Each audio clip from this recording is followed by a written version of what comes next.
Assalamualaikum warahmatullahi wabarakatuh. Perkenalkan, nama saya Mudatsirul Saputra dengan NPM 231013. Di sini saya akan menjelaskan tentang paradigma dasar hukum dalam perspektif sosiologis. Sebelum masuk ke pembahasan, saya mengucapkan terima kasih kepada Bapak Dr. Subilo Wiono, SHMPD, selaku dosen mata kuliah Sosiologi Hukum. Baik, langsung saja saya masuk ke pembahasan.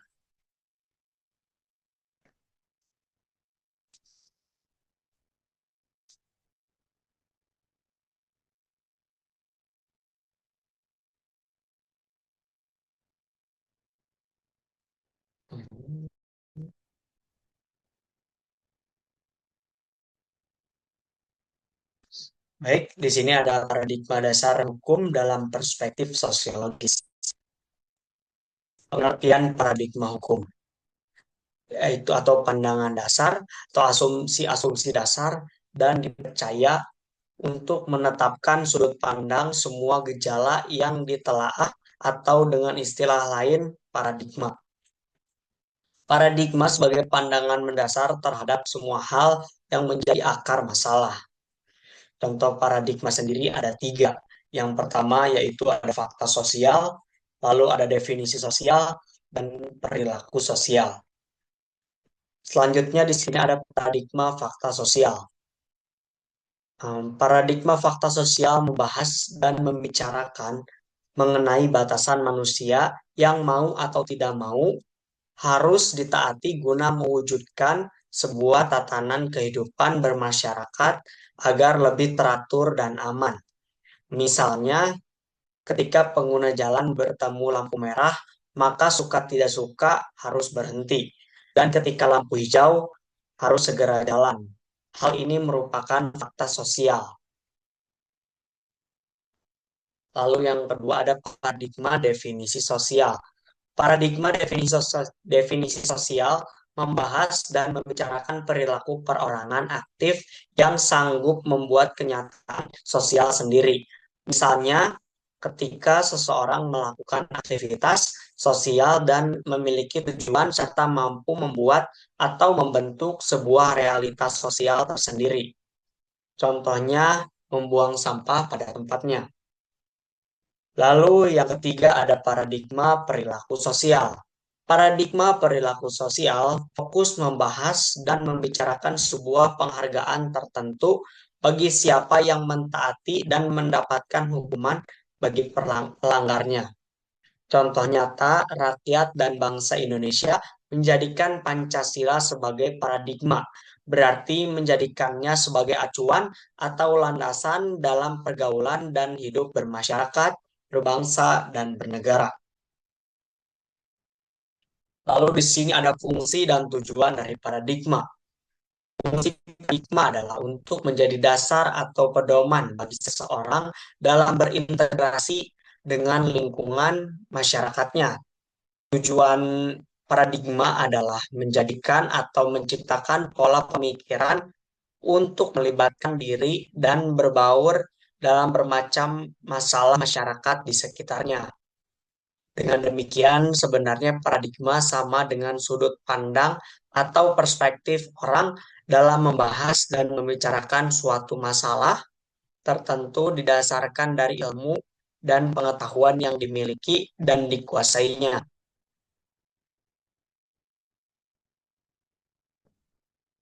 Lalu di sini ada paradigma hukum positivistik.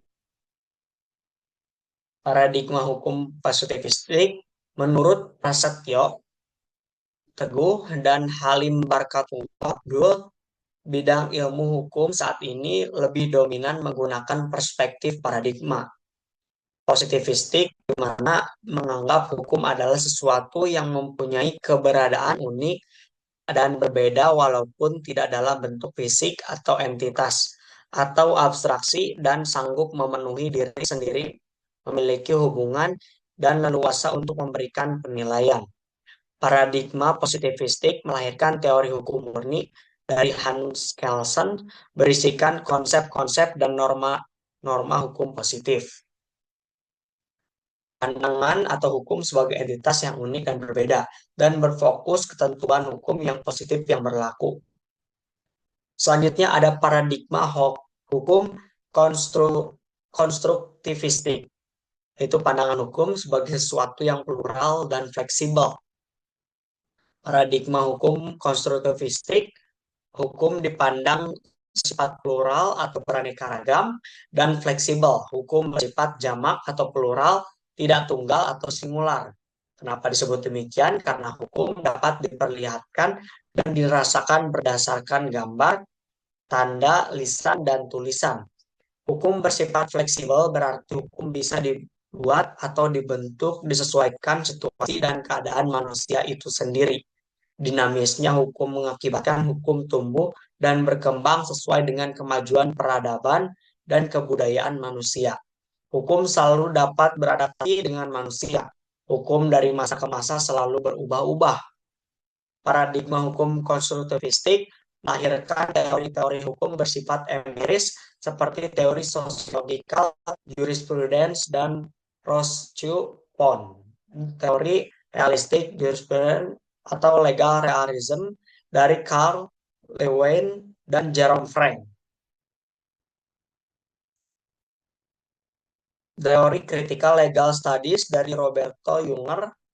Dalam teori hukum empiris, hukum dipandang sebagai bagian dari gejala-gejala kemasyarakatan.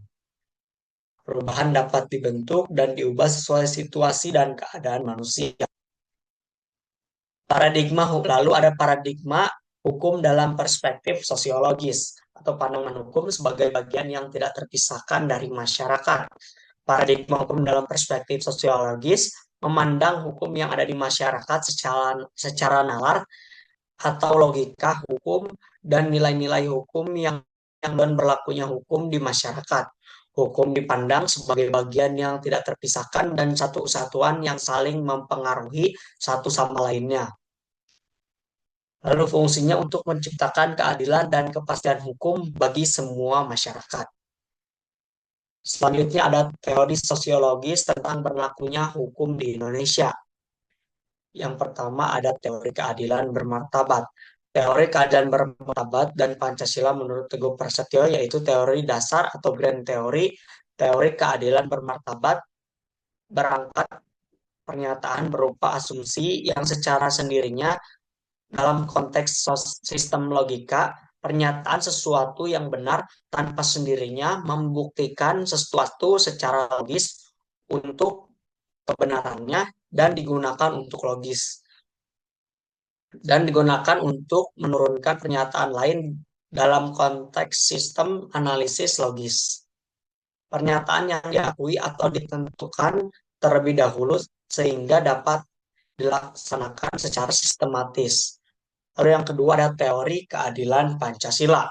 Teori keadilan Pancasila atau nilai keadilan dalam kelima sila dari Pancasila dan dijabarkan secara lengkap pada butir-butir Pancasila, yaitu ketuhanan yang Maha Esa, kemanusiaan yang adil dan beradab, persatuan Indonesia, kerakyatan yang dipimpin oleh hikmat, kebijaksanaan, dan permusyawaratan perwakilan, serta keadilan sosial bagi seluruh rakyat Indonesia.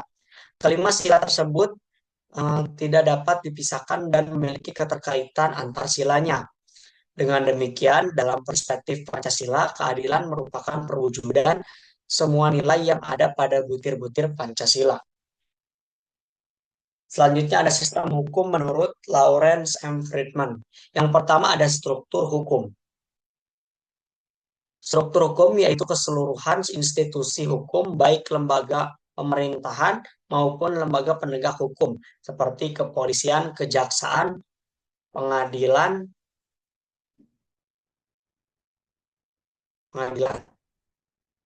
Lalu yang kedua ada pengadilan, advokat, lembaga permasyarakatan, dan lembaga atau badan terkait lainnya. Institusi hukum tersebut bekerja sesuai dengan kekuasaan, tugas, dan fungsinya sesuai sistem hukum sebagaimana peraturan hukum. Lalu yang kedua ada substansi hukum atau ketentuan hukum, nilai hukum, aspek hukum tertulis dan tidak tertulis, termasuk putusan pengadilan dan telah berkekuatan hukum tetap, dan menjadi dasar atau pedoman semua orang dalam bertindak dan berperilaku sosial.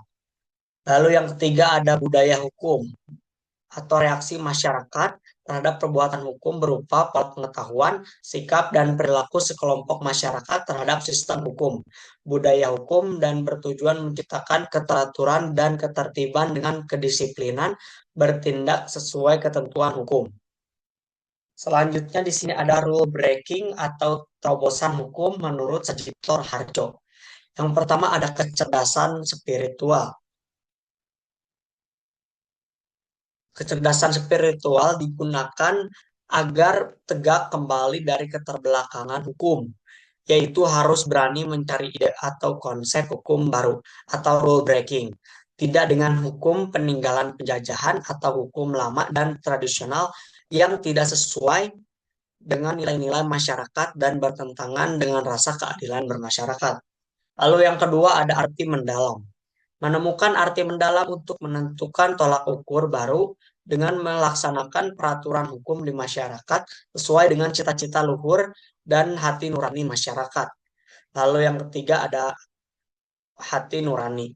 Hukum harus ditegakkan, harus didasarkan pada hati nurani, tidak semata-mata didasarkan logika berpikir. Hukum tidak memihak siapapun apabila salah dan membela siapapun yang benar. Siapa salah patut mendapatkan hukuman dan siapa benar sudah sepatutnya diberikan apresiasi. Selanjutnya ada faktor-faktor yang mempengaruhi penegakan hukum di Indonesia. Yang pertama ada peraturan hukum. Ketentuan hukum jelas dan tegas guna mengatur mm, dan menentukan mana tindakan atau perbuatan sesuai hukum atau berlawanan hukum memiliki konsekuensi hukum yang berbeda-beda. Peraturan hukum baik apabila ketentuan dapat dipahami dan peraturan hukum harus sesuai dan tidak boleh mencederai rasa keadilan masyarakat. Lalu yang kedua ada penegak hukum. Para penegak hukum seperti kepolisian, kejaksaan, pengadilan, advokat, lembaga permasyarakatan, dan lainnya merupakan satu kesatuan dan saling mendukung agar hukum dapat terlaksana maksimal. Semua harus memiliki moral dan integritas tinggi menurut hukum. Para penegak hukum harus bertakwa kepada Tuhan Yang Maha Esa. Apabila salah satu saja penegak hukum melakukan tindakan tidak terpuji dan mencoreng wibawa hukum, maka akan mencoreng secara umum lembaga hukum yang ada. Ibarat pepatah, karena nira setitik rusak susu sebelanga. Lalu yang ketiga ada sarana dan prasarana. Sarana dan prasarana atau fasilitas pendukung penegak hukum harus siap dan baik, seperti kantor kepolisian, kantor kejaksaan, kantor pengadilan, kantor lembaga permasyarakatan, rumah tahanan negara. Harus memadai agar dapat mendukung terlaksananya penegakan hukum. Sedangkan prasarana sebagai pendukung penegakan hukum lainnya seperti mobil tahanan, bus tahanan, motor, dan lainnya sebagai pendukung operasional. Lalu yang terakhir atau keempat ada budaya masyarakat. Budaya masyarakat, hal ini berkaitan erat dengan perilaku masyarakat dan para penegak hukum dalam melaksanakan ketentuan hukum. Perilaku disiplin, tertib, patuh terhadap ketentuan hukum dan menciptakan penegakan hukum maksimal. Sebagaimana apabila hukum masyarakat dan penegak hukum kurang baik, seperti tidak disiplin, tidak tertib, dan tidak patuh, maka penegakan hukum tidak dapat terlaksana sesuai peraturan hukum. Selanjutnya di sini ada kesimpulan atau penutup ya. Kesimpulannya yaitu paradigma hukum dalam perspektif sosiologis menekankan bahwa hukum adalah bagian dari kehidupan sosial yang dipengaruhi oleh budaya, institusi hukum, dan sistem nilai. Berbagai paradigma menunjukkan bahwa hukum dapat bersifat objektif maupun konstruktif, tergantung pada konteks sosialnya.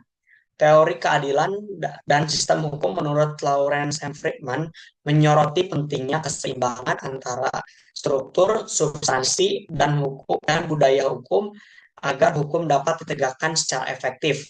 Selain itu, faktor seperti penegak hukum, sarana, dan budaya masyarakat juga berperan dalam keberhasilan penegak hukum. Oleh karena itu, hukum harus dipahami dalam konteks sosialnya agar dapat mencerminkan keadilan dan memenuhi kebutuhan masyarakatnya. Lalu di sini ada daftar pustaka. Saya di sini mengambil dari 7 sumber ya. Ya. Di sini sebagaimana yang tertera di layar. Baik, sekian penjelasan atau penyampaian yang saya sampaikan. Mohon maaf apabila ada kekurangan dan kesalahan. Izin saya pamit. Wabillahi taufiq wal hidayah. Wassalamualaikum warahmatullahi wabarakatuh.